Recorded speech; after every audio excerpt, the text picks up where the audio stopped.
This baby isn't mommy's. It happened the day after I gave birth to my second child, a daughter.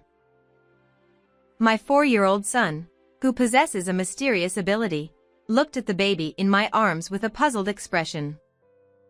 Then he suddenly began to cry intensely.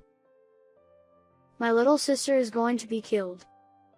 As I hurried to calm my son down, I glanced to the side and saw my husband, his face pale and trembling uncontrollably. What followed was the discovery of a shocking truth when we checked on the baby. I vowed to uncover the truth no matter what. It's almost time to pick up John. Looking at the clock and finishing my work, I stretched. My name is Amy, 36 years old. I work from home for a major advertising agency. I lived in a newly built, spacious house with my husband and 4-year-old son. I met my husband Mark through a friend 7 years ago and got married. He graduated from a prestigious university and worked as a pediatrician at a general hospital.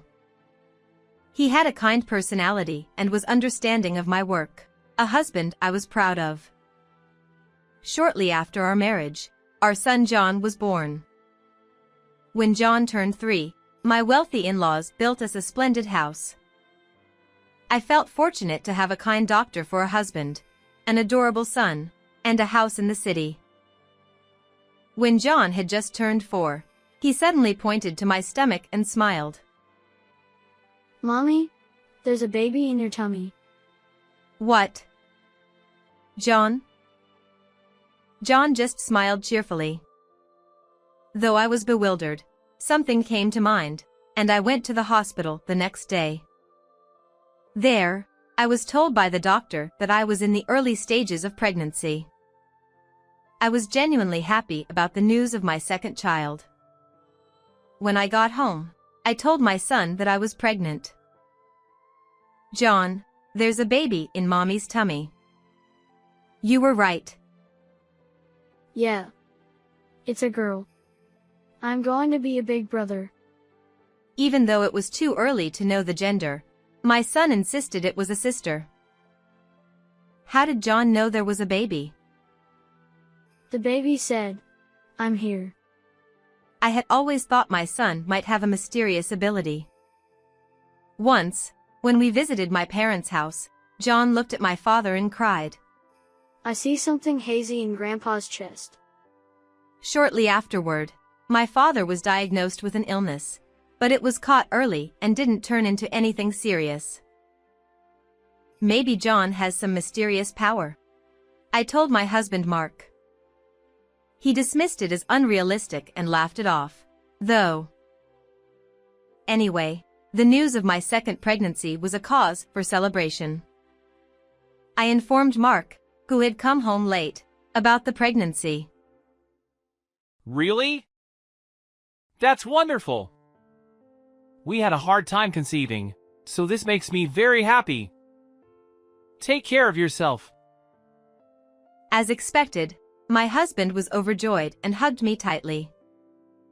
At that time, Mark often worked overtime or night shifts and was rarely home in the evenings. And, Mark. This time, since John has preschool, I can't go back to my parents' house for the delivery. It would really help if you could take parental leave. Mark's face suddenly darkened.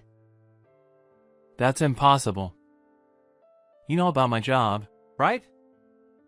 We're already short-staffed. I can't take parental leave. Isn't there any way? If you inform the hospital early, can't they manage somehow? Impossible is impossible. How about asking your mom to come after the delivery? All right. I'll talk to my mom. Mark adored John, but due to his busy schedule, he left most of the childcare to me. Although it was tough for me since I was working as well, I managed to handle the housework and childcare every day. In the end, we decided that my mother would come to help after the birth of our second child. I felt a bit lonely because I wanted to raise the child together with Mark, but I understood his job as a doctor and didn't complain. After that, my pregnancy went smoothly without much morning sickness. When I was 6 months pregnant, there was a spring concert at John's preschool. Please try to get a day off and watch John on the concert day. I understand. I've already taken the day off and will definitely be there. My husband promised, but on the day of the concert, he called and said, "I can't come because of an urgent job." I watched John alone and felt discontent towards Mark. After the concert, I brought John home and waited to confront Mark when he returned. Suddenly, John pointed at the TV screen. There's a lady who is friends with Daddy. What? The TV was showing a rerun of some variety show. On the screen was a beautiful celebrity, laughing loudly and clapping her hands. I thought John was just saying something random and didn't pay much attention. When John went to bed and Mark came home, I wanted to confront him about missing the concert, but he looked unusually pale. He seemed so strange that I decided not to press him. Maybe something serious had happened at work. After that, Mark seemed troubled, but he didn't share it with me. I assumed it was work-related and chose to quietly support him. As my due date approached, Mark was busy and couldn't take time off. 2 days after the due date, I finally felt labor pains. I immediately contacted Mark to pick me up, but he didn't reply. Feeling disappointed, I called my mother, left John with her, and headed alone to the hospital where Mark worked. By the time I arrived, the labor was progressing, and I soon gave birth. Hearing the sweet first cry, I felt relieved. The midwife handed me the newborn baby. "Your name is Emily. Thank you for being born safely." I noticed a small red birthmark on Emily's back. After handing Emily back to the midwife for further care, I returned to my room and fell into a deep sleep after the exhausting delivery. When I woke up, Mark was beside my bed, looking at me. Are you awake? I'm sorry I couldn't be here. You did great with the delivery. Hearing Mark's gentle voice, I felt relieved. At that moment, the midwife brought the baby. I'll bring John soon. He's excited to meet his sister. Mark left the room, and I smiled as I watched the sleeping baby. A while later, Mark brought John. "John, you did well at home. Look, this is your sister, Emily." When I showed him the baby, John frowned. This baby isn't Mommy's. What? As I was puzzled, John suddenly filled with tears and looked scared. My sister is going to be killed. He then started crying loudly. "John, what's wrong? Come here." Even when I hugged him, he kept crying and repeating the same words. As I tried to calm him, I looked up at Mark and was startled. Mark's face had turned pale, and he was trembling. "What's wrong, Mark? You look terrible." Mark, in a shaking voice, said, "I have something to do," and left the room. Mark was acting strangely. And John's words, "What is going on?" Confused, I started to undress the baby to take care of her and was shocked. The red birthmark I saw after the delivery was not on this baby. After having my mother take John home, I immediately called the head nurse and requested a blood test for my daughter. The next day, the results came back, and the baby's blood type was AB. I am type O, and Mark is type A. It was a blood type that shouldn't have been possible. I was deeply disturbed by the results. This baby isn't mine. How could this happen? And where is my real daughter? I was convinced that Mark had something to do with this. I tried to call Mark immediately, but I was told by the staff that he wasn't at work and they didn't know where he was. To find the real Emily, I decided to consult the head nurse first. However, on my way to the nurse station, I saw something. The moment I saw it, I felt like I was struck by lightning, and at the same time, everything connected.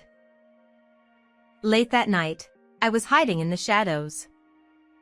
Suddenly, I heard footsteps walking down the dark hallway. It was unmistakably Mark. He stopped in front of a certain hospital room door and placed his hand on the handle. "That's not my room," I said. Mark jumped. Amy, what are you doing here? The nameplate on the door read Smith Kelly. It was the same name as the woman who appeared on the TV show the day of John's performance. Earlier that day, I had noticed this very nameplate. John had said, "There's Daddy's friend on TV." He was right. "Why are you trying to enter Ms. Smith's room?" I asked. I have pediatric duties here. "At this hour?" I pressed. Mark clutched his head in frustration. "Let's not make a scene in the hallway. Let's go inside the room," I said, leading the way into Kelly's room with my husband. Kelly, sitting up in bed, snapped. "Who is this woman?" "A fan. Get her out of here." "I am Mark's wife." "Now, let me see the baby," I demanded, ignoring her outburst. I peeked into the crib next to Kelly and saw the baby with the familiar birthmark on its back. "Don't touch my child!" Kelly exclaimed. "This baby is mine."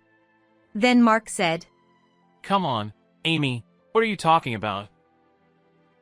and grabbed my arm. I shook him off and threw the blood test results onto the bed where Kelly was lying. "The baby I have with me has a blood type that can't be ours.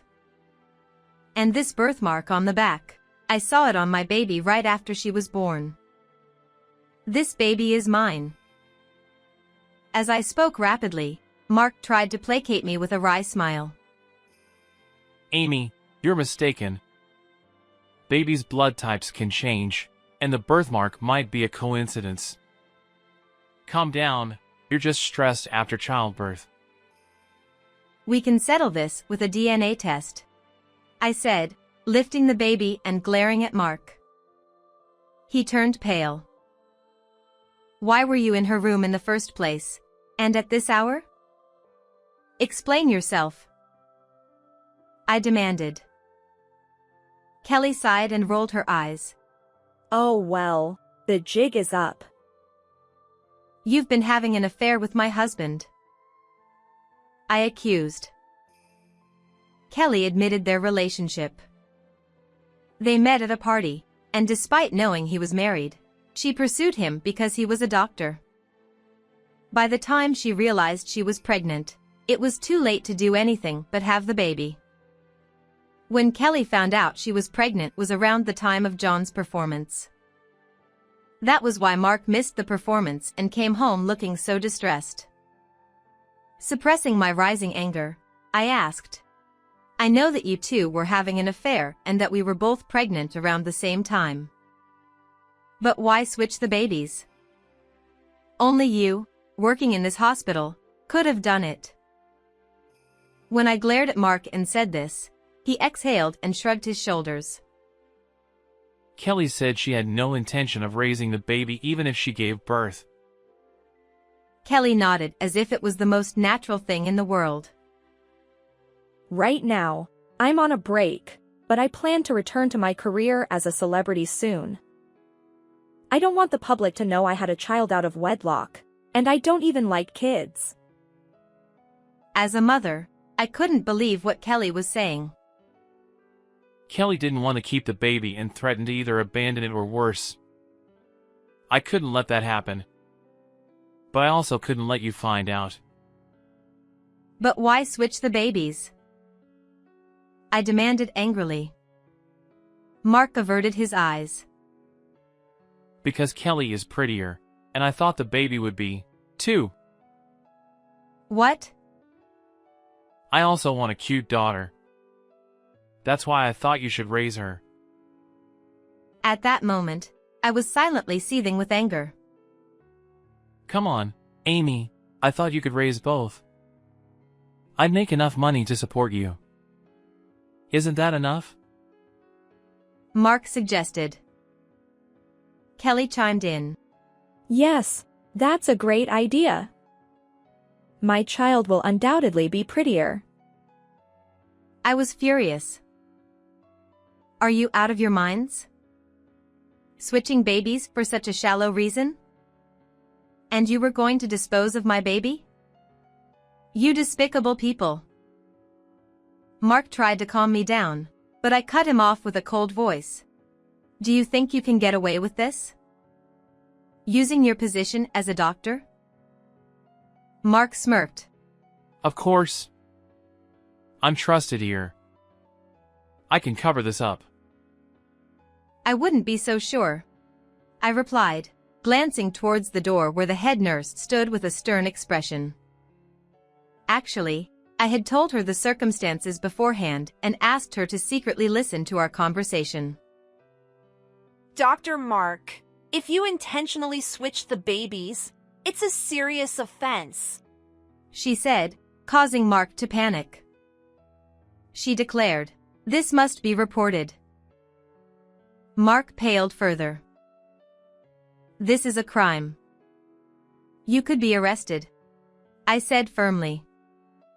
Mark and Kelly began to panic. Mark pleaded.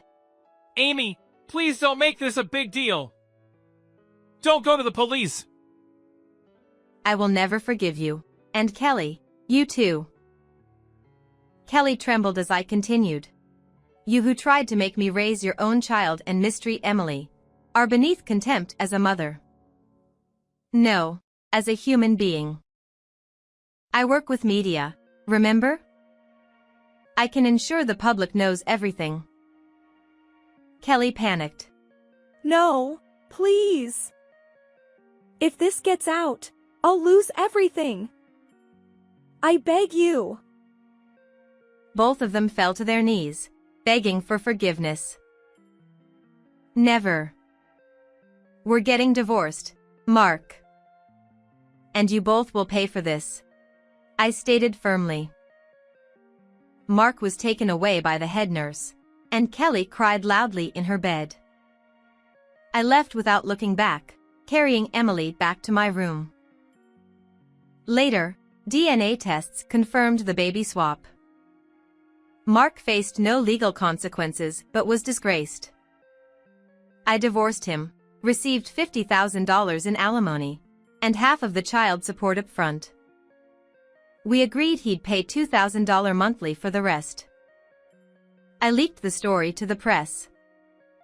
Kelly was ostracized and disappeared after paying alimony. Her baby was raised by Mark's parents, who disowned him. Mark now works in a remote hospital to support 3 children. I raise my 2 children alone, finding immense joy in their bond and playfulness. I strive to maintain this happiness. How did you like this story? Please subscribe to my channel, and I'll see you in the next video.